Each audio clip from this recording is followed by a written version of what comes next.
Petit Jornal. Inteligência e irreverência em doses diárias.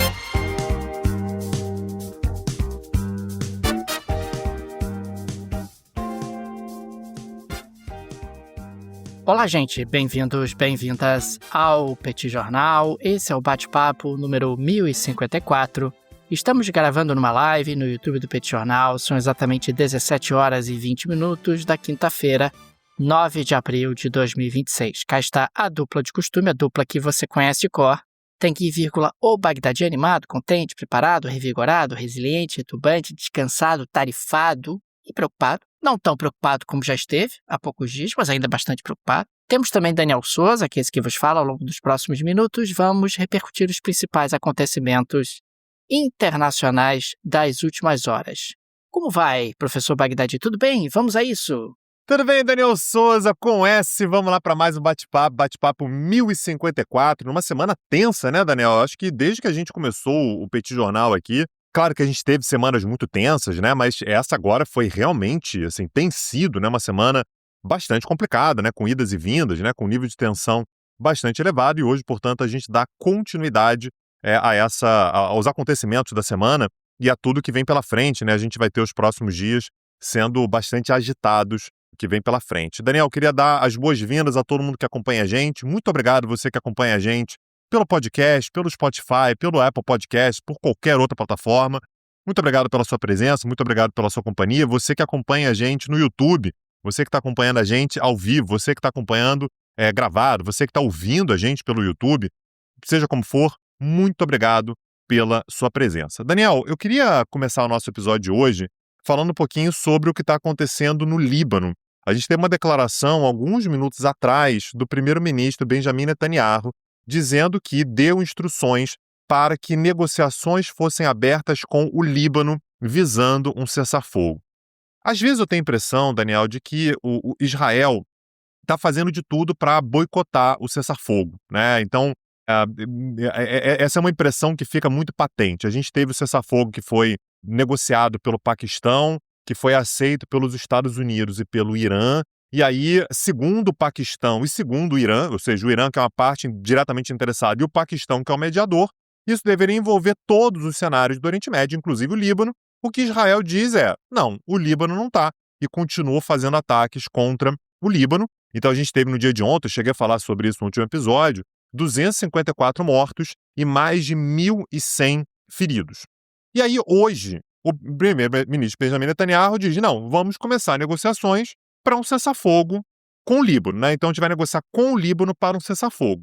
Só que aí, Daniel, me parece que é uma medida meio, né, ilusória, pelo fato de que o problema de Israel não é com o Líbano, o problema de Israel é com o Hezbollah. E aí não adianta você negociar com o Líbano, né? A questão não é o Líbano. Então, dependendo, você vai negociar com o Líbano, se o Hezbollah fizer alguma coisa, você volta a atacar o Líbano. Então, a impressão que dá, Daniel, é que esse tempo todo, os Estados Unidos estão sendo levados por Israel. Israel é que está tomando a dianteira nas ações. Então, mesmo quando os Estados Unidos aceitam, né, fecham um cessar-fogo com o Irã, os ataques contra o Líbano continuam. A impressão que dá é que para os objetivos de Netanyahu, objetivos políticos e objetivos pessoais de Netanyahu, a manutenção desse conflito ela é boa. É uma certa ideia de uma guerra permanente, uma guerra contínua. É um ano eleitoral em Israel, né? A gente vai ter eleições mais para o final do ano. É um ano no qual você pode ter avanços importantes, por exemplo, no processo de corrupção de Benjamin Netanyahu. Aliás, o simples fato de você ter tido o fechamento, né, o estabelecimento de um cessar-fogo, por exemplo, já fez com que o processo de corrupção, né, contra Benjamin Netanyahu avançasse. Né? Então, você tem uma agenda meio própria, né, do Benjamin Netanyahu, que muitas vezes, inclusive, carrega Donald Trump, né, carrega os Estados Unidos para algum espaço que não necessariamente deixa os Estados Unidos numa posição mais confortável. Né? Então, segundo os Estados Unidos, olha, a gente já conseguiu um cessar-fogo, mas aí o Irã reage pelo fato de que Israel está atacando o Hezbollah. Como é que fica o cessar-fogo que foi definido pelos Estados Unidos? Isso acaba, inclusive, desmoralizando a própria palavra dos Estados Unidos. Israel, aliás, Daniel, expandiu as zonas de retirada, né, ou seja, de evacuação para regiões próximas a Beirute. A gente está falando ali sobre a evacuação da região sul de Beirute, áreas próximas ao aeroporto, o próprio o estádio principal, no principal estádio de Beirute, o Camille Chamoun, também foi evacuado. Ninguém pode estar nessas áreas. Ou seja, Daniel, a gente tem um cenário muito difícil que acaba tornando o Líbano uma área que pode levar todo o esforço de cessar-fogo para o espaço. Ao mesmo tempo, a gente vai ter negociações que devem começar na sexta, né? Amanhã, a gente está gravando esse episódio na quinta. Na sexta vão começar negociações em Islamabad, né, no Paquistão, e que vão se estender para o sábado. Então, o Paquistão está fazendo todos os preparativos. Aparentemente, quem vai representar os Estados Unidos vai ser o vice-presidente, o J.D. Vance. Você já tem uma comissão, uma delegação, né, iraniana a caminho de Islamabad. Vamos ver o que vai acontecer, mas o fato é que ao longo do fim de semana a gente vai ter certamente negociações, ainda que eu não tenha muita expectativa, Daniel. Como a gente falou, né, os objetivos são muito diferentes, da gente ter um avanço muito especial para a manutenção, né, para a consolidação desse cessar-fogo, Daniel. É muito impressionante, né, Tanguy, como os interesses dos Estados Unidos e de Israel nessa questão são bem diferentes, e também são diferentes os interesses do Estado de Israel e do Benjamin Netanyahu, que acaba tendo ali uma agenda muito particular, uma agenda muito própria.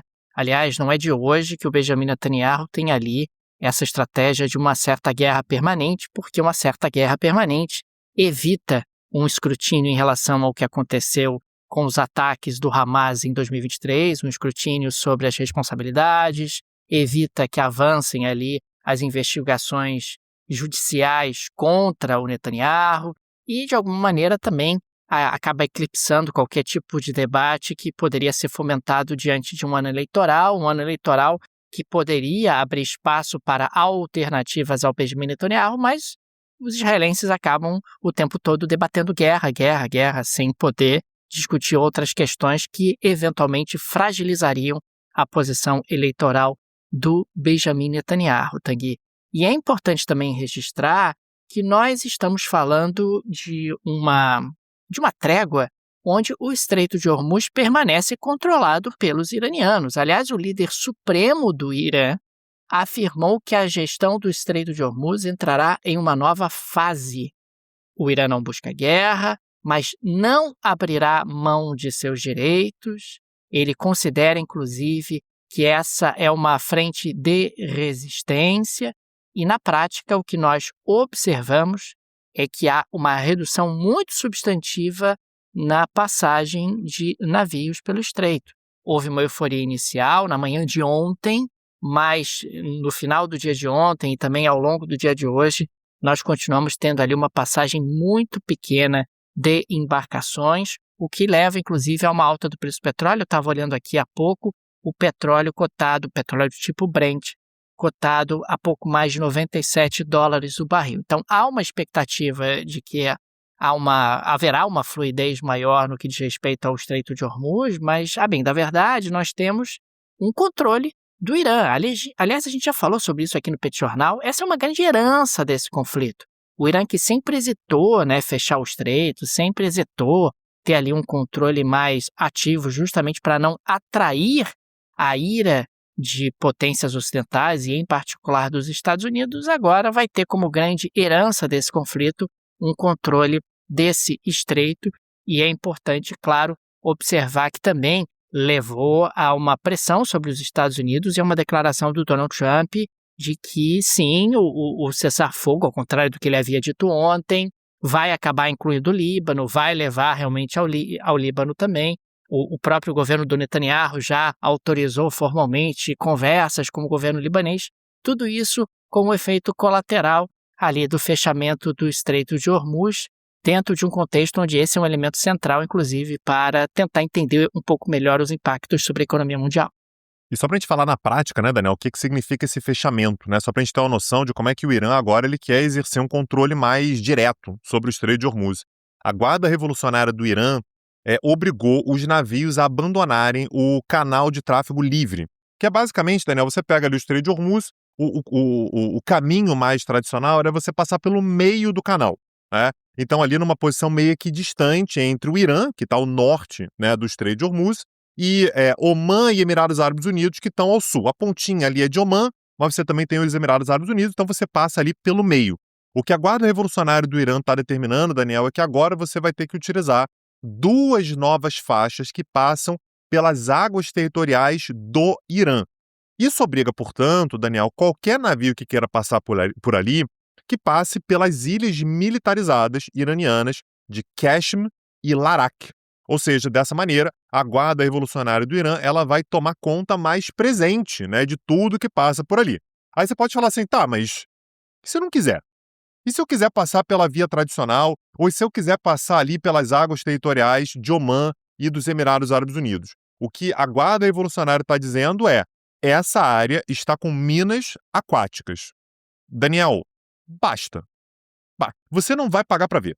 Você não vai ser o primeiro que vai falar assim, eu duvido. Eu acho que não tem. Eu vou tentar. Eu vou passar por lá e eu vou ver o que vai dar. Você não vai. A verdade é essa. Você não vai tentar passar por lá. Isso permite, portanto, que o Irã, na prática, seja o país que vai controlar o estreito. Continua com aquela cobrança que você trouxe há pouco tempo, Daniel, de $1 por barril de petróleo. É muito barril de petróleo que passa por ali. E aí, esse valor, Daniel, claro que ele é importante, ele é significativo do ponto de vista financeiro, mas ele é muito mais simbólico, né? No sentido de, meu amigo, se o cara tá pagando para passar por aqui, é porque, pela motivação que for, pela motivação econômica, energética, financeira, o que quer que seja, esse cara aceitou que sou eu que determino quem é que pode passar e quem é que não pode.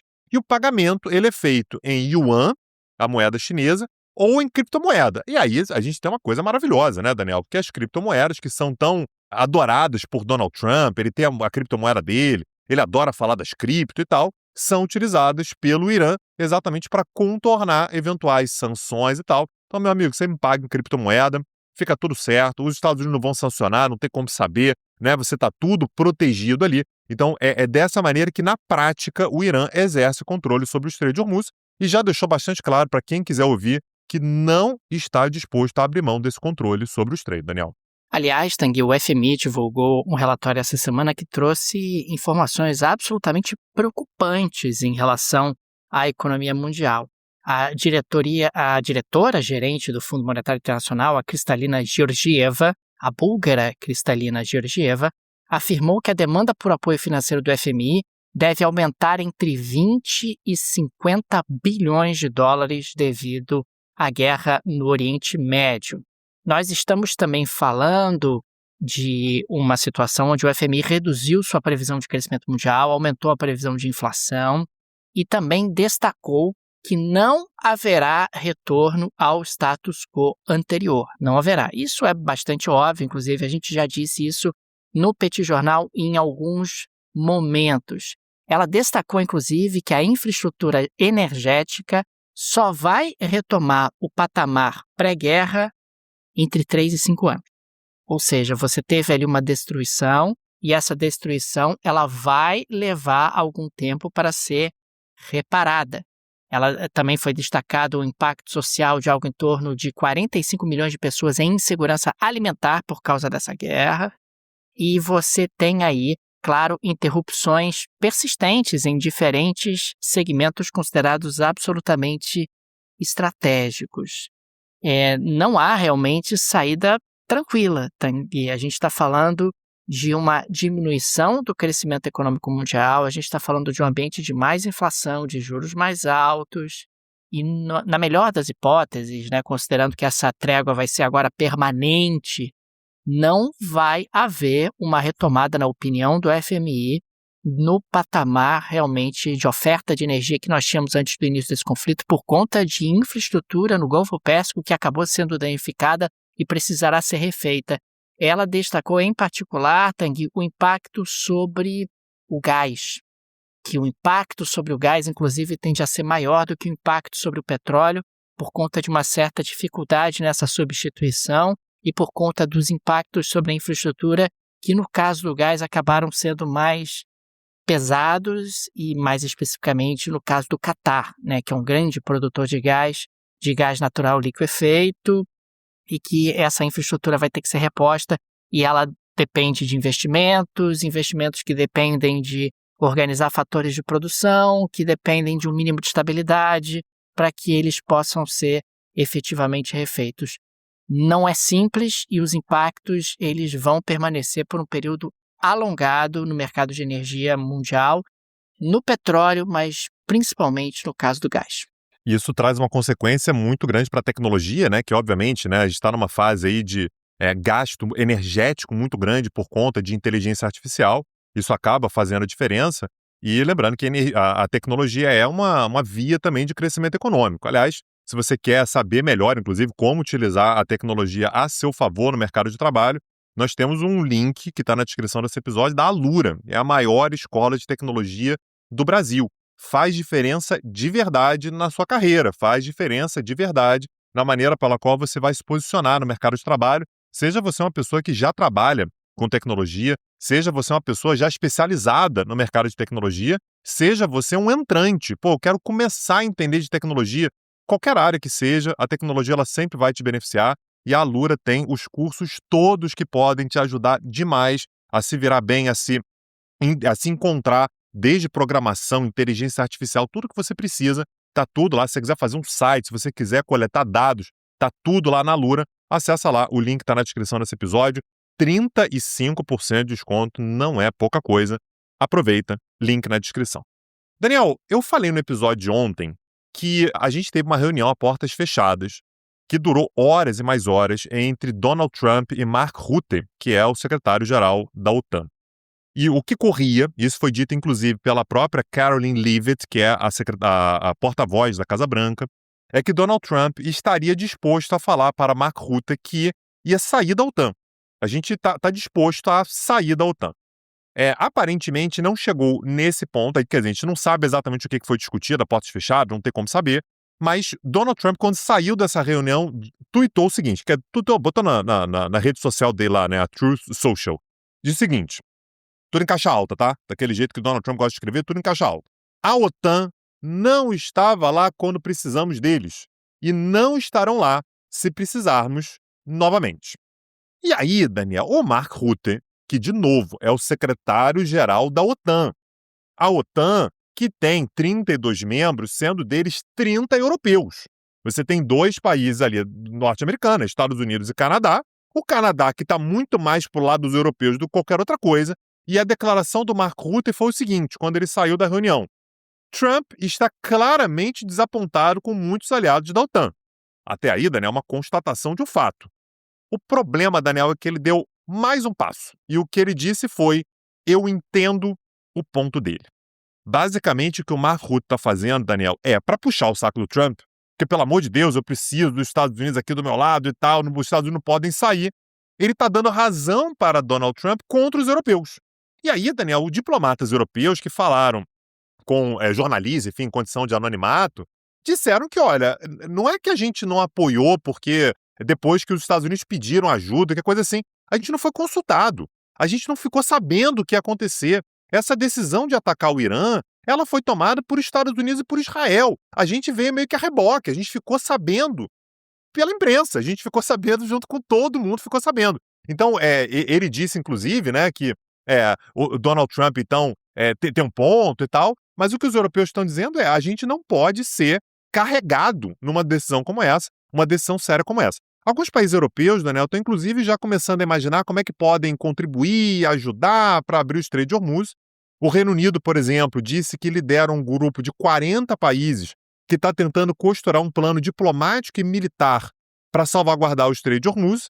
E o Macron, presidente da França, mencionou que 15 países planejam facilitar a retomada do tráfego, mas o chanceler, né, o Jean-Noël Barrot, disse que o Estreito de Hormuz só abrirá totalmente com um acordo duradouro entre Estados Unidos e Irã. Então não é exatamente o que o Trump queria. O Trump queria que mandasse tropas, que ajudasse militarmente e tal, mas o que Reino Unido, França e vários outros países europeus estão dizendo meu amigo, não tem jeito, vai ter que negociar. Mas o fato é que Donald Trump demonstrou frustração, e aí o Mark Rutte ele acaba ficando lá dos Estados Unidos e queimando algumas pontes de diálogo, inclusive com países europeus. Agora, também é importante também sempre lembrar que os Estados Unidos não foram atacados. Consequentemente, você não pode utilizar a OTAN em uma situação como essa. Os Estados Unidos pediram ajuda da OTAN em 2001, quando eles foram atacados pela Al-Qaeda ali nos atentados de 11 de setembro. Ali você conseguia encaixar uma justificativa dizendo, olha, gente, fomos atacados. Diante desse ataque, nós teremos que entrar numa guerra que é resultado de um ataque que sofremos. E naquele momento você acabou tendo ali uma chancela da OTAN para a guerra que os Estados Unidos realizaram no Afeganistão. Agora a gente está falando de algo completamente diferente. Todas as informações que nós temos, inclusive o New York Times publicou uma matéria longa nesse sentido, sugerem que o Donald Trump ele acabou sendo convencido pelo Benjamin Netanyahu, que o Benjamin Netanyahu disse, olha, temos aqui uma oportunidade, as cabeças coroadas do regime vão estar num determinado momento, no mesmo lugar, se nós matarmos todo mundo, o regime cai.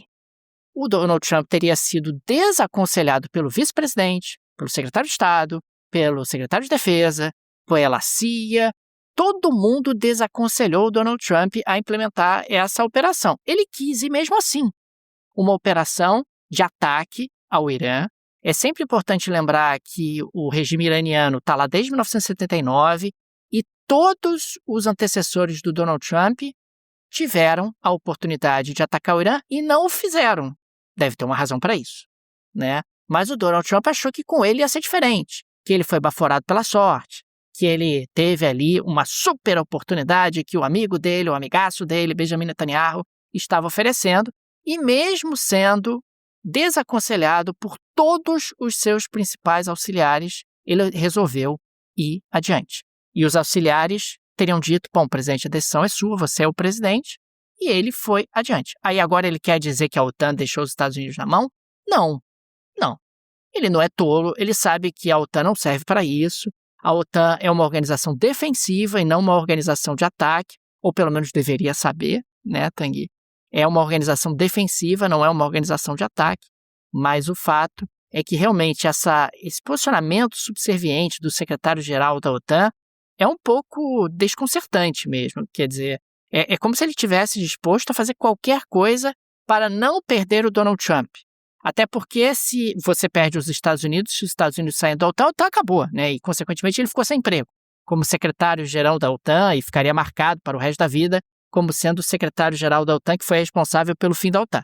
Mas, de qualquer maneira, me parece pouco, né, para você ter tamanha subserviência por parte desse secretário-geral nesse momento. Então, eu queria apenas registrar rapidamente que a Rússia, ela está sorrindo de orelha a orelha, né? A Rússia verá a receita de seu maior imposto individual sobre petróleo dobrar para 9 bilhões de dólares em abril, devido à crise no Oriente Médio, segundo cálculos da Reuters que foram divulgados nesta quinta-feira.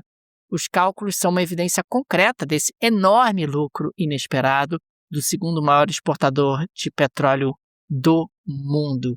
A gente está falando da principal fonte de receita do governo da Rússia. O governo da Rússia estará com os cofres cheios de dinheiro, aliás, já está começando a ter, inclusive para implementar sua política externa, inclusive para reforçar o caixa para a guerra contra os ucranianos.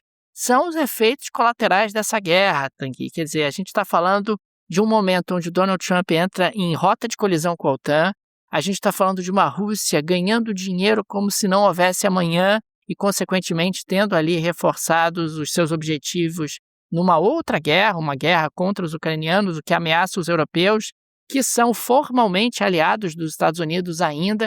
É inacreditável o nível de desorganização que o Donald Trump tem causado à economia mundial e também à geopolítica internacional. E isso sem falar, como nós mencionamos há pouco, no Irã, que agora controla de maneira efetiva, de fato, o Estreito de Hormuz. É algo que precisa ser estudado e para observar como você conseguiu, em tão pouco tempo, gerar tantos objetivos maravilhosos para os seus opositores. Resta saber se o Trump realmente considera que a Rússia é opositora ou não, né? Essa é uma desconfiança que a gente já tem há bastante tempo. Aliás, Daniel, só uma nota, você está falando que o Putin está sorrindo de orelha a orelha e tudo. A gente teve, né? O mundo não para, né? Então o bicho está pegando lá no Irã, Estreito de Hormuz e tal. Você tem as atenções todas voltadas para o Oriente Médio, por motivos óbvios, e a Rússia está também aproveitando para coletar dados de inteligência e tal. Então, segundo o Reino Unido, Essa é uma informação que foi hoje aberta pelo primeiro-ministro, né, pelo primeiro-ministro britânico, né, o Starmer, e o que ele disse foi o seguinte: um submarino de ataque russo, chamado Akula, é um submarino nuclear, né, de ataque, foi visto nas proximidades do Reino Unido. Naturalmente, dessa maneira, todas as atenções britânicas se voltam para esse submarino e, ao que tudo indica, essa seria teria como objetivo distrair as forças de inteligência do Reino Unido. Então, o Reino Unido começou a olhar para esse submarino de ataque. Pô, submarino de ataque russo está aqui perto da gente, a gente tem que saber o que ele está fazendo. E, ao mesmo tempo, você teria um outro submarino, duas embarcações, na verdade, de inteligência que estariam monitorando os cabos submarinos britânicos. Esses cabos submarinos, Daniel, só para a gente ter uma noção da importância deles, eles transmitem energia e dados de internet. 90% dos dados de internet que circulam no Reino Unido passam por cabos submarinos ali na região norte do Reino Unido e, portanto, se eventualmente você tiver um ataque, é um apagão no Reino Unido. Aliás, isso é um risco para muitos países, tá? A gente fica pensando que a internet ela vem simplesmente do ar, a internet ela vem por cabos submarinos. Então, assim, isso não quer dizer que a Rússia estivesse planejando imediatamente um ataque ali para romper esses cabos, mas que está tendo coleta de informações. Tá. A gente teve, inclusive, o John Healey, né, que é o ministro das Relações Exteriores do Reino Unido, dizendo o seguinte, abro aspas, para o presidente Putin, eu digo, nós estamos te vendo. Vemos sua atividade sobre nossos cabos e oleodutos e você deve saber que qualquer tentativa de danificá-los não será tolerada e terá consequências graves. Né? Então, ao mesmo tempo está todo mundo olhando, né, para o Estreito de Hormuz, o Putin está agindo e essa, aliás, foi uma justificativa para os britânicos, que os britânicos deram. Olha, a gente não tem como ficar ajudando a abrir Estreito de Hormuz, não, porque a gente tem problemas aqui, a gente tem que monitorar exatamente o que acontece aqui na nossa área, né? Porque enfim, a Rússia está aqui perto e qualquer coisa pode acontecer, Daniel. Tanguy, podemos avançar para a geleia da Shakira de hoje? Precisamos, Daniel, me conta. Tanguy, vamos à geleia da Shakira de hoje. E no episódio de hoje eu quero falar do Papa Leão XIV, que aliás é norte-americano, e encontrou os integrantes do Harlem Globetrotters na Praça São Pedro, no Vaticano, após a audiência geral semanal que acontece às quartas-feiras. O grupo realizou uma breve exibição de basquete, que aliás é a sua especialidade, e o Papa jogou basquete com eles, Tanguy. Ficou ali girando a bola no seu dedo indicador, mostrando uma habilidade, uma proximidade com a pelota de basquete. Aliás, um esporte que é super popular no seu país de origem, os Estados Unidos. O Papa Leão XIV também comentou o cenário internacional, elogiou o cessar-fogo entre Estados Unidos e Irã e classificou o acordo como um sinal de esperança. É importante também registrar que o Papa Francisco, seu antecessor, já tinha tentado a mesma manobra com a bola de basquete 10 anos antes, Tanguy. Lembrando que o Papa Leão XIV está sendo um crítico ferrenho do seu compatriota, o Donald Trump, sendo ali realmente muito crítico à política externa dos Estados Unidos. Mas agora temos o Papa jogador de basquete, Tanguy. O Papa que entende de basquete, um Papa que acaba girando a bola de basquete no seu dedo, mostrando ali habilidade com o esporte tão popular nos Estados Unidos. E esse é o basquete de rua, né, Daniel Souza? Se os Globetrotters tentarem abrir o Estreito de Hormuz, eu quero ver quem é que segura, né? Que tem aquelas exibições fantásticas e tal. Muito legal, aliás. E, aliás, a cena é muito boa, né? Quem quiser dar uma olhada lá na cena do Papa jogando com o Harlem Globetrotters, eu acho que vale a pena. É uma baita cena, uma daquelas coisas que a gente não espera muito ver todos os dias. Daniel Souza, dessa maneira a gente chega ao fim do nosso episódio. Queria deixar aqui um super agradecimento a você que está acompanhando o cenário internacional junto com a gente, está acompanhando tudo que está acontecendo, tudo que aconteceu em Gaza, tudo que acontece no Líbano, tudo que está acontecendo agora no Estreito de Hormuz, tudo que acontece nessa relação, né, complicada da Rússia com os países europeus, política externa do Trump, relações com a China. É um prazer ter vocês com a gente. E deixar aqui também um recado, né, Daniel? Se você quer saber mais sobre todos esses assuntos, acessa lá peticursos.com.br. Tem curso só... Aqui eu vou lançar o desafio, tá, Daniel? Tem curso sobre qualquer coisa que você queira saber do plano internacional, alguma coisa tem lá. Se você quer saber, procura a gente. Pode mandar mensagem pra gente lá no Instagram e tal, pode procurar, que a gente confirma, tá? O tema que você quiser, provavelmente tem. Se não tiver, fala com a gente que a gente produz, mas aí tem que virar nosso aluno, Daniel. Então, com isso, você tem acesso a uma gama enorme de temas por lá. Acessa lá, petcursos.com.br. Fica aqui também o nosso agradecimento aos apoiadores e apoiadoras do Pet Jornal, vocês que ajudam a manter o nosso projeto. Fica nosso carinho, nosso abraço, nosso muito obrigado a cada um de vocês. O Pet é uma mídia pequena, não tem aí o suporte de um conglomerado de mídia, nem uma grande produtora, é um trabalho bastante artesanal e por isso a ajuda de nossos apoiadores é tão importante e por isso sempre registramos aqui o nosso agradecimento a cada um de vocês. Fica também o convite, se você gosta do nosso projeto, se ele faz diferença na sua rotina, considere nos apoiar. No descritivo desse episódio tem várias alternativas, tem a Chave Pix. A Chave Pix é uma ótima maneira de apoiar o Pet Jornal. Dá para ativar, inclusive, o Pix recorrente, Chave Pix no descritivo desse episódio. Tem o link do Apoia-se, o link do Patreon, que acaba sendo muito bacana para quem vive no exterior. Tenho certeza que uma dessas alternativas será confortável para você. É isso, Daniel Souza. Amanhã tem o Pet Invest, né? A gente grava às 9 da manhã, depois vai pro feed do seu podcast. Nos vemos. Um abraço, até a próxima. Valeu. Tchau, tchau. Petit Jornal. Inteligência e irreverência em doses diárias. Acesse www.petijornal.com.br.